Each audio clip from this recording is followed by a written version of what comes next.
আজ আমি এখানে কিছু পটল নিয়েছি। এই পটলগুলো দিয়ে একটি ভিন্ন ধরনের রান্না রাঁধবো, যা আপনারা কখনো খেয়েছেন কিনা বলতে পারবো না।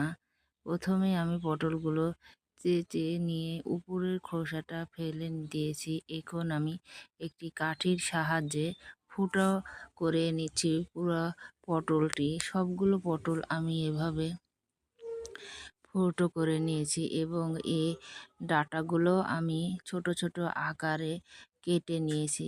যা পটল আর ডাঁটা দিয়ে আমি একত্রে এই রান্নাটি রান্না করব। বন্ধুরা, এখন আমি পটলটা ভালো করে ভেজে নিলে দেখতেও ভালো লাগে এবং খেতেও ভালো লাগে।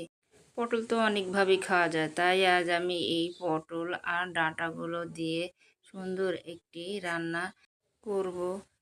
পটল আর এই ডাঁটাগুলো দিয়ে সুন্দর একটি রান্না হবে কি মাছ মাংস ছাড়াই। কারণ মাছ মাংস তো প্রত্যেক দিনই খাই, কিন্তু এই মাছ মাংস ছাড়াই আজ আমি এই রান্নাটি করব। আমি এখানে আদা রসুন পেঁয়াজ বাটা, তেল বাটা, সরিষা বাটা, হলুদ লবণ, ঝালের গুঁড়ো দিয়ে ভালোভাবে মশলাটি কষিয়ে নেব। একটু পানি দিয়ে আবার আমি মশলাটি ভালোভাবে নেড়ে চেড়ে কষিয়ে নেব, কারণ মশলা ভালোভাবে কষিয়ে নিলে তরকারিটির স্বাদ বাড়ে।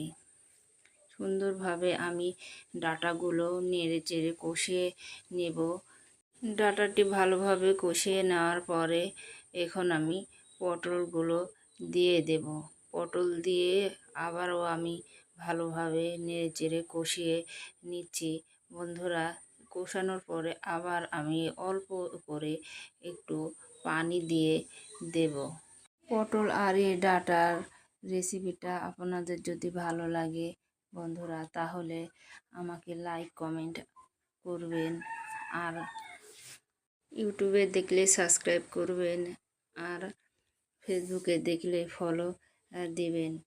আপনাদের ভালোবাসা থাকলে অবশ্যই আমি সামনের দিকে এগিয়ে যেতে পারবো।